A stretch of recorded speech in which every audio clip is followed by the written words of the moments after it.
Welcome. Welcome to another episode of A Word with Joy. This is Joy Bennett, your producer and host, and I am delighted to bring you our 14th episode. Wow. This is kind of a special little episode. It's a solo show, and it will be an update to our 5th episode, which was How to Podcast. So if you're not at all interested in podcasting, you can skip this one and the nuts and bolts of how to get this done. Feel free to skip ahead or behind or whatever. But this is going to give you an update on what I've been doing lately to improve, advance, grow my podcast, and all the resources I used, all the mistakes and triumphs I've had. So to give you some real good background into podcasting, keeping in mind this is my own experience. I'm not a professional radio announcer. I do the best I can. I'm not a computer whiz. So if I can do it, I maintain you can do it. So welcome to How to Podcast Part 2, Episode 14 of A Word with Joy. So basically, if you haven't listened to Episode 5, go ahead and listen to that one first. If you're interested in podcasting or just more than mildly interested, feel free to go back and listen to that one first. It'll give you a background on starting from the very, very ground up. It will give you all my secrets about organizing, producing, editing, and publishing a podcast of your very own.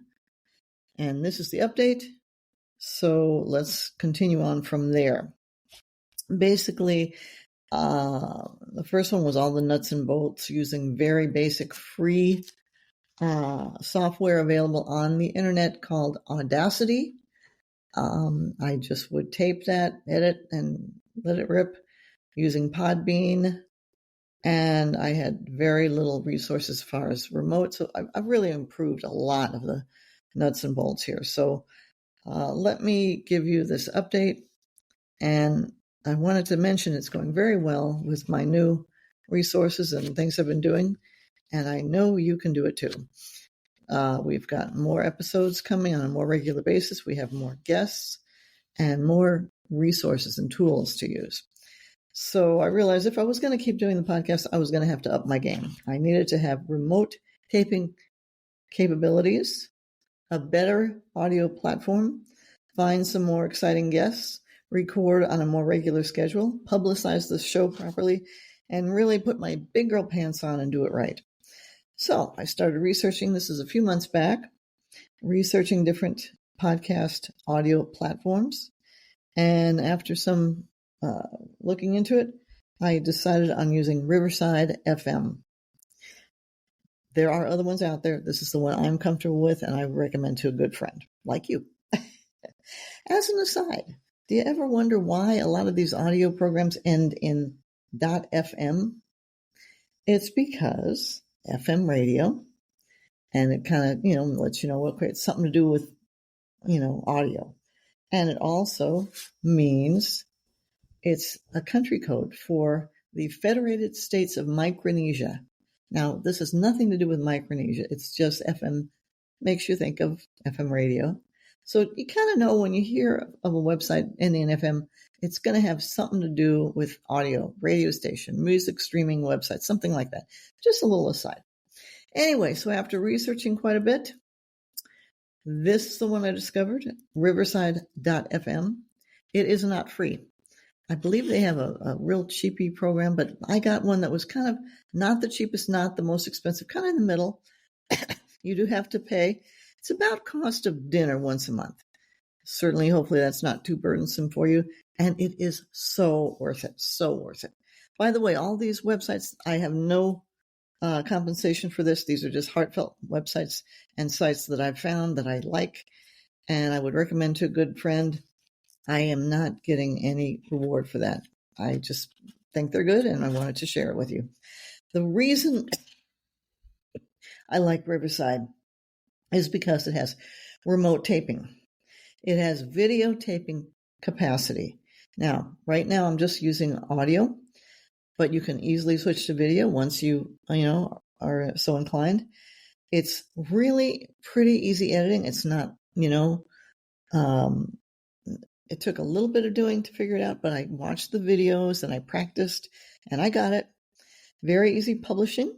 They give you a file and they say, put that right onto your sites. And, if you have a podcast host site, you put it on there. And then the podcast host site will distribute it to wherever you want it to go, wherever it's set up. In my case, it goes to Apple Podcasts, YouTube, iHeartRadio, Spotify, and it also goes to my website. And so it's very easy. You don't have to struggle with putting each, thing up hand by hand. It's very intuitive, works very well. It sounds good even without headphones. I personally don't like headphones, although you can use it if you want. It's got a lot of tools available, like episode transcription. You can see a printed out text of your episode, which is really cool. It has remote recording. Suppose you have a guest you're just going to record for 10 minutes on a red carpet or a friend at a party. You can set them up with their iPhone or Android and get that recording. So it's pretty cool. Using iPhone or Android phone, the video's capable. You can have social media tools, which are right included with Riverside to promote the show. There's tons of helpful tutorial videos included with your subscription. Just a really nice, smooth platform to work with. They have a little button you can push. It will do echo cancellation and noise reduction. So it's been just terrific. Really fun to work with. Now, it does take a bit of practice. So watch those videos. Play around with some practice tapings. I have the way I set it up is I have Joy's podcast studio, which is taping shows. Then I have another completely separate studio, Joy's practice studio. So when I want to go in and, like recently I was playing around with new music, introduction and outro. Intro is the introductory music. Outro is music you play at the end. I wanted to play around with new music. I wanted to learn a little bit more how to edit more efficiently. So I had my Joy's practice studio. No one will hear that but me. But I was very comfortable at the end of playing around with that for a few minutes. Oh, okay, I can do this, that, and the other thing. So it does take a little practice. It does take a little time to watch those videos. But don't be afraid of it. Don't be afraid to press the wrong button. You'll find out, once you are in your practice mode, oh, okay, I got to do this. Have fun with it. They provide music on Riverside for your introductions and outro music. Should you want to use that, you can have no music at all. Some people just go right into it. You can have, of course, music from other sources. There are free, copyright free and free to use music on the internet for you. I use Purple Planet sometimes, which is cool. And you can also just, if you're a musician, have a guitar song of your own or whatever. But go ahead and have fun with it. I love the music. This is what held me up for a moment. In Audacity, I was always very careful to make a backup copy of my original guest's recording and my recording. So I thought, okay, if I really screw this up, I have a backup that I can make sure these, will be just fine on there. I have another copy that I can use if the first one got screwed up.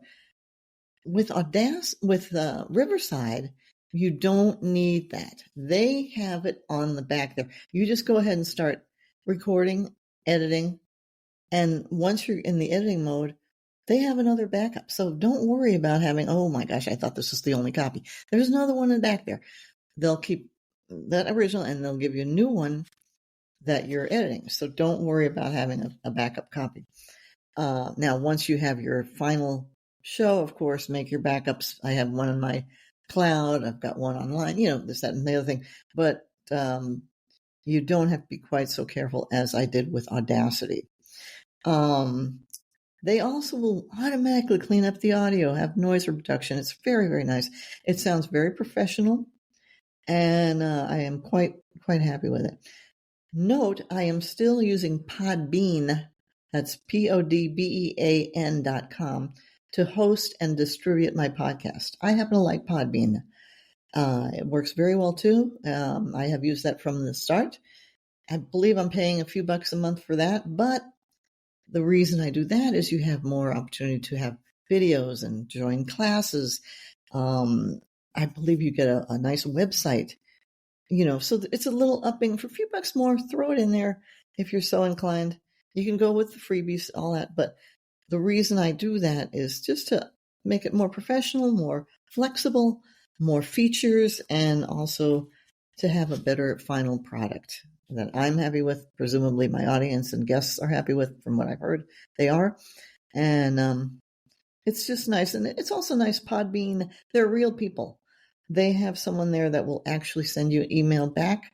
They do these little classes online. You can join in and actually be in the class. I think I took 2-3 of those, and they put the classes on YouTube. So if you hadn't got a chance to be in the class, you can listen to it later.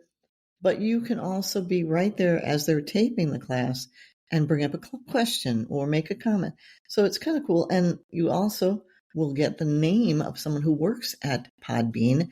Oh, that's a person I know there now, and that's helpful. Should you have a problem or a comment, let's email this gal or that person, gentleman, and they will get back to you. They're real people. They're kind of nice. From what my experience has been.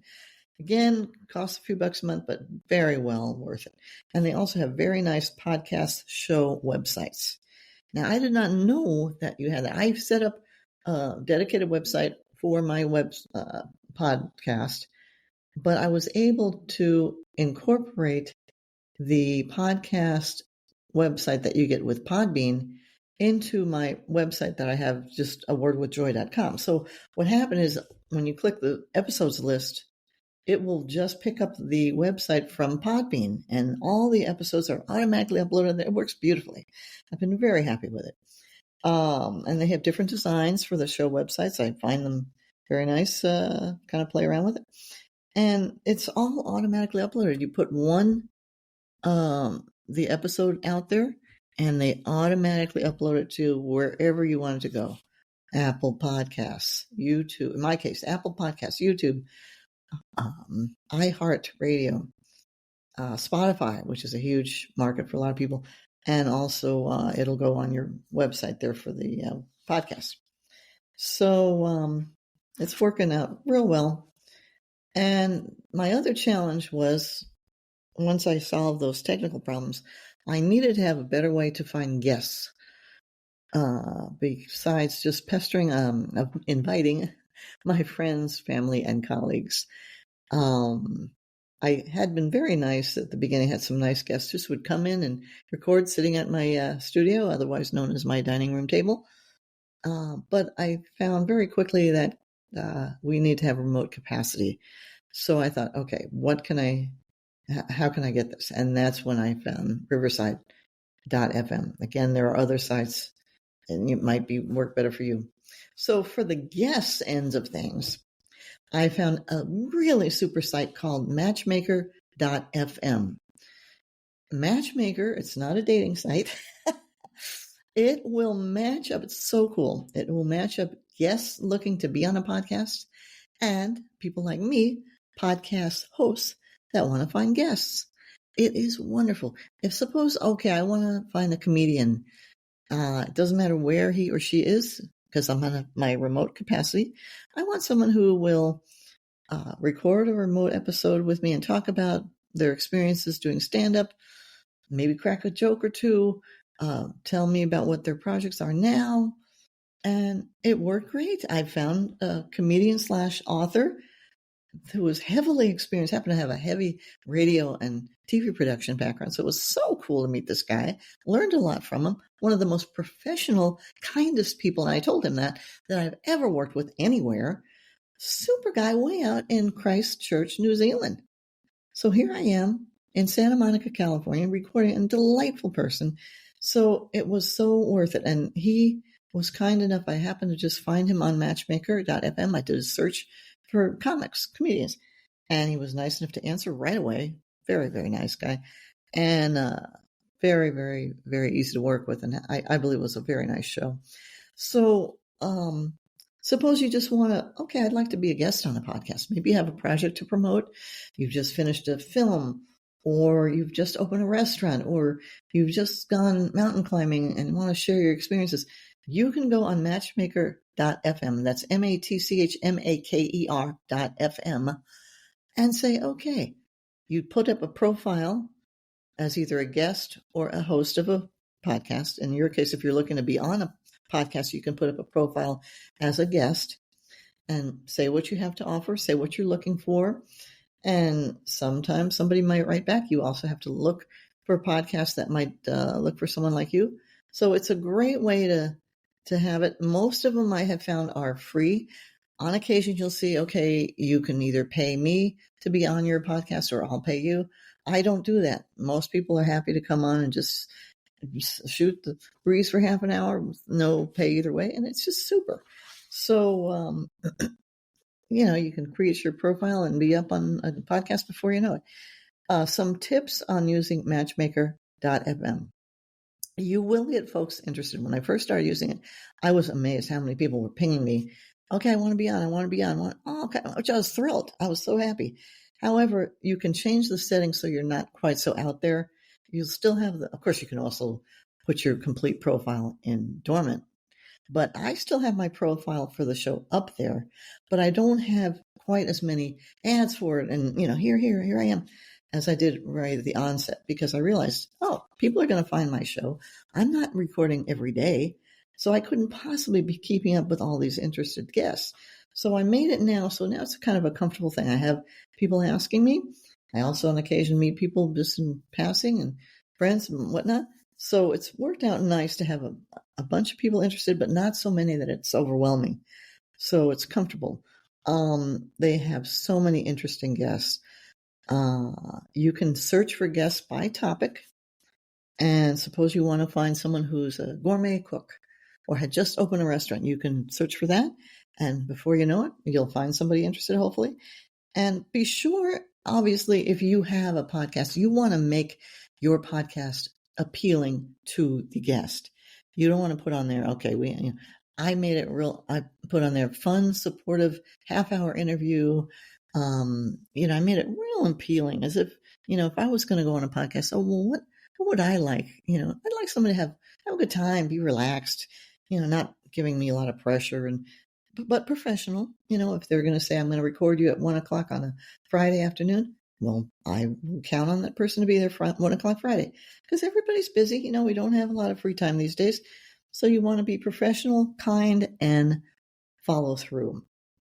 So I found that extremely helpful. I'm sure there are other sites for finding podcast guests and hosts.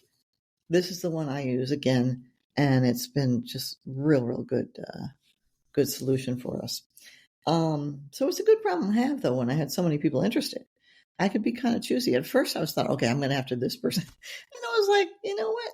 You can pick and choose now, which is a real nice problem to have. So now I'm like, well, let's see, I'll do this person.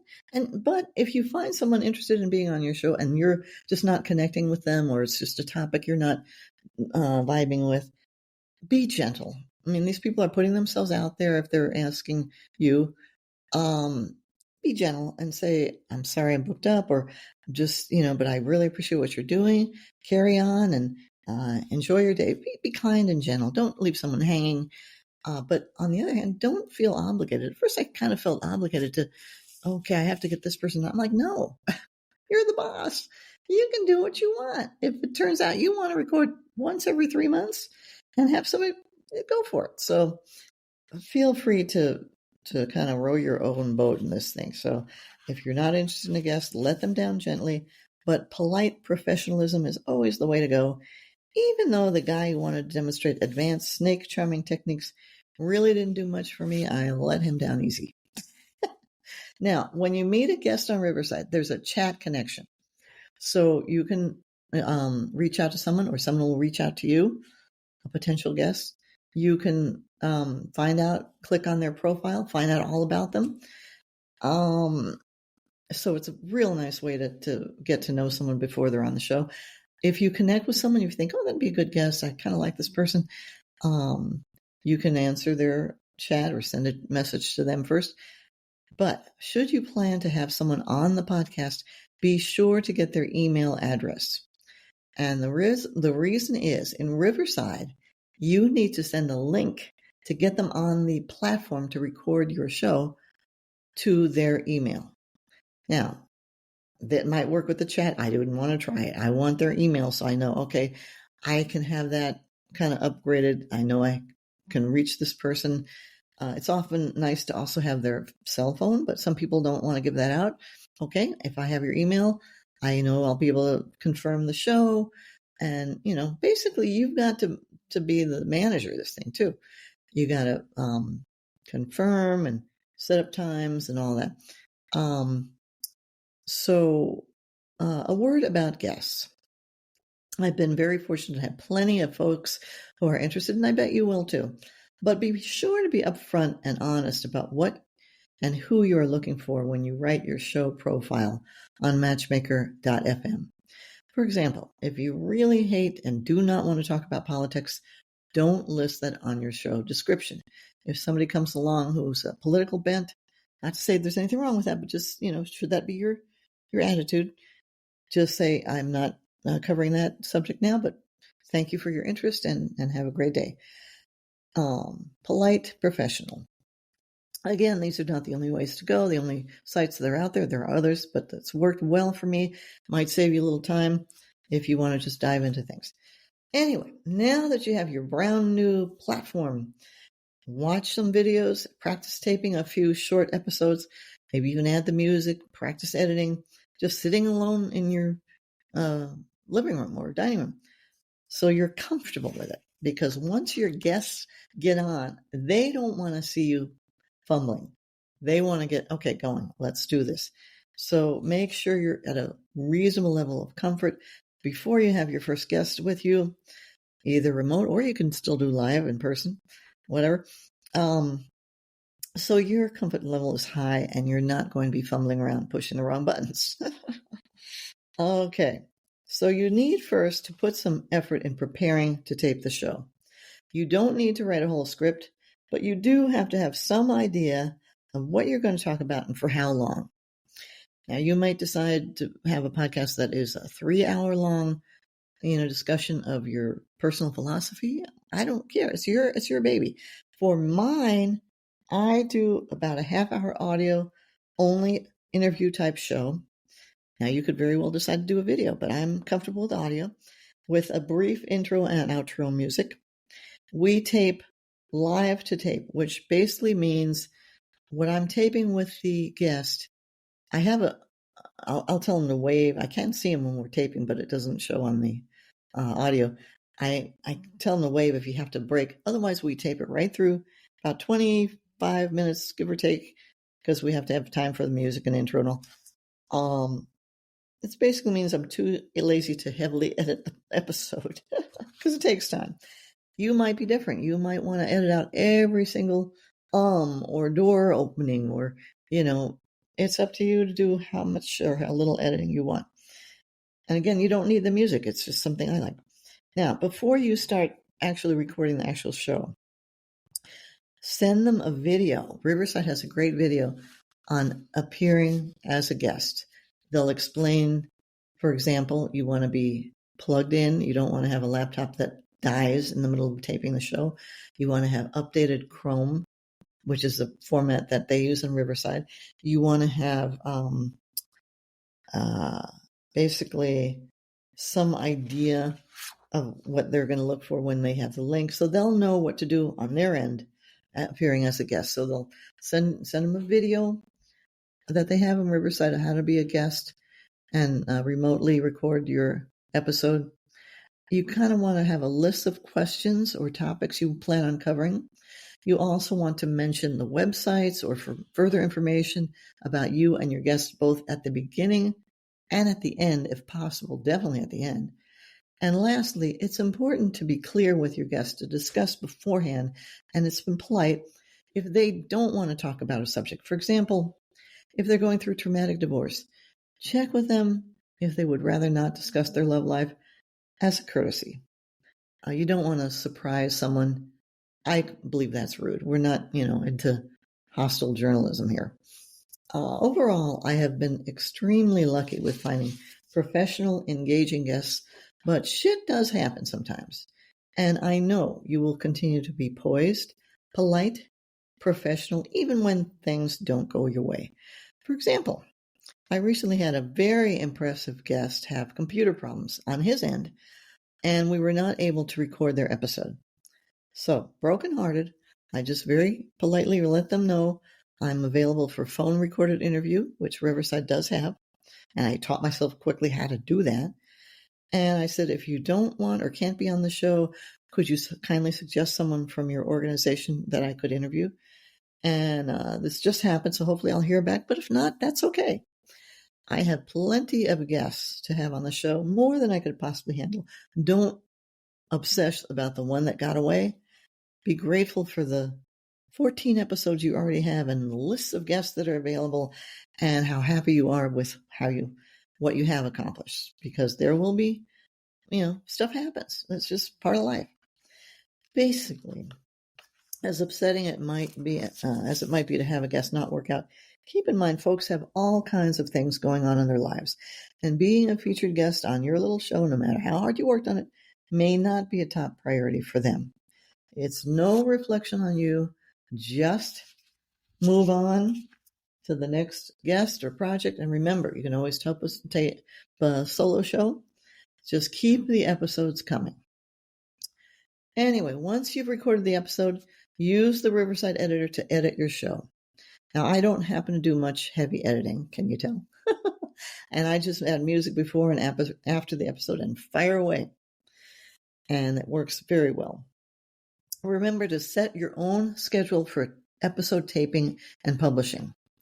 I kind of got carried away a little bit when I first got involved with Riverside. I was doing once a week. It got to be too much. So I actually had to reschedule. I said, let's do it every 2 weeks, unless there's, some timely thing that comes up. That's a little more comfortable. And for me, my own deadlines I give myself, I get the episode published within 48 hours of taping. And you can tell your guests that. You don't want to have a guest wondering, when the heck is that going to be on the internet? What the heck's going on? I tell them 48 hours. Normally, that's very, very easy to do. That keeps it fresh and up to date. And it's not too burdensome of a schedule. Again, you might find you can do it 3 times a week. I don't know your schedule. You might find once a month. It's just everything that you can handle with everything else going on in your life. But you do you. Some folks tape twice a week, some every other day, some once a month. And then there are souls who tape once every 2 months or less. The important thing is just keep going on a regular basis. Keep adding new episodes. Keep letting folks know about your episodes through your networking, emails, social media, just visiting with people. You might be going out to dinner with someone mentioned, social media presence, and podcast website. And be grateful. Be grateful we have the freedom to have your voice and those of your guests heard. There are plenty of places in the world where citizens are not so fortunate. So use these opportunities and be grateful and kind to your fellow human beings. A word about monetization and followers. First, we'll cover followers. If someone asks, and someone will, I guarantee it, what's your audience size? How many followers do you have? It is perfectly okay to say, we have a nice audience, and discreetly drop the subject. Maybe the audience consists of your 2 15-year-old twins and your Rottweiler, but an audience it is, and you should be proud. If you are trying your best to produce interesting, well-produced episodes, you will find folks that will listen in. And it's perfectly okay to take a little time to develop a bigger audience. Don't despair if it takes a while to build a good-sized audience. That is just fine. Just keep on going, and the podcast pixies will do the rest, I promise. As far as monetization, there are lots of opportunities once you have a decent following for sponsors, ads, payment options. You can do all kinds of things. Some people put out a GoFundMe page. Some people ask their guests to pay. Some people get sponsors, ads. I don't do that. The show that I have in this setup, it's not that expensive to produce. I don't go that route, but if that's important to you, by all means, fire away. Do what makes you comfortable. This is your baby and your project, and you have a right. Conduct it and design it the way you see fit. I need not mention, of course, that you will avoid libelous and potentially dangerous topics on your show to avoid legal problems and worse. It is a public platform. And like they say, once you publish things online, it lasts forever. So do be careful out there. Just a word to the wise. In essence, also, for a while at least, unless you have friends or hire somebody to help you out, you are likely going to have to do everything from your podcast, from conceptualizing the show and format, taping, editing, and publishing episodes on a regular basis, marketing and publicity for the show, all the while trying to take care of everything else in your life, like keeping your pet goldfish alive and feeding yourself 3 times a day. So don't be afraid to use some elbow grease and get it done. You can do it. With a little self-discipline, you'll be surprised at what you can accomplish, and you will likely enjoy all your hard work. And you can also join up with a friend or two if you find that helps. I have lots of help from guests, from colleagues, from people in businesses I know, from PR ladies and gentlemen, other podcasters, classes, websites online that I've learned from. They have all helped so much. So I'm very, very grateful to that. If you run into a roadblock, just stumped, find out how other folks handled it. Do a Google search, research, talk to, maybe you've gotten to know other podcaster. Find out how other folks handled it. Maybe you're not able to record in a quiet area. You have roommates. Find out how people handle that. Whatever the problem might be, keep a positive, upbeat attitude no matter what. There is nothing that can keep you from having a successful podcast, and the rewards are so worth all the hard work. One last word about podcast artwork. Those are those little things on like Apple Podcasts that advertises your podcast show, and you want to have it nice looking. You want to have it appealing. And that was a little bit of a challenge for me. I am not a graphic artist by a long shot, but I used a simple program. It was called Canva to design my podcast show art. And it worked pretty well. It was a little bit of a struggle, but I got it done.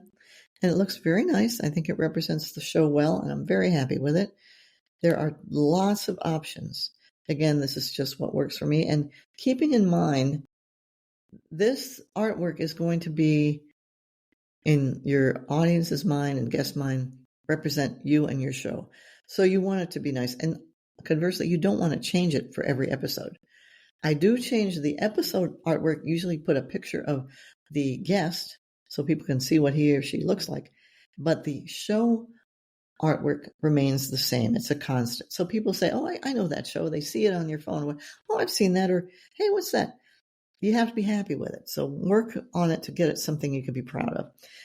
If you should go to a podcast convention and conference, they'll give you a printout, or sometimes they have boards so you can carry around of your podcast artwork. So you can say, oh, there's Susie that does, fly by night, podcast, whatever. So it becomes a part of your brand, I guess, as the podcast develops. Again, Canva worked for me. I like that program. And I believe Canva has a free, I'm going to guess 3-month or something, a free period. So you can go in there, sign up, get it free, get your podcast artwork, and then cancel. I decided, hey, Canva's kind of cool. I'll keep it. It's fine if I want to design something else for whatever reason. So again, this is working for me. Finally, give yourself a big pat on the back for having a podcast of your very own. You are among thousands and thousands of fellow podcasters who, as a whole, I have been found to be very interesting, supportive, and fun group of folks. And there are also podcast conferences and conventions that you can go to if you want to network that way. I haven't been to any as yet, but I hope to in the future. And there are also so many videos on YouTube and elsewhere to learn from, especially if you're Podbean or your host site often will have informative websites, how to do this, how to do that. Just explore, play, take advantage of all of that if you're interested, and have fun with it. People will tell the energy you put out. they'll tell, oh, this girl really has a good time with this. I'm not up here at 2:13 in the morning, doing this because I hate it. It's because I like it. It's fun. The nights are mine to do what I want with writing, podcasting. If I have a project I have to get done, I can stay up and get it done. Might be cranky the next day, but it will get done. Anyway, but happy podcasting. If you do develop a podcast, please let me know. I have a website. My general website for my writing work and all that is joybennett.com. And for the podcast, it's awordwithjoy.com. You can get my emails off of there. Please keep in touch. If you have questions or problems, give me a holler.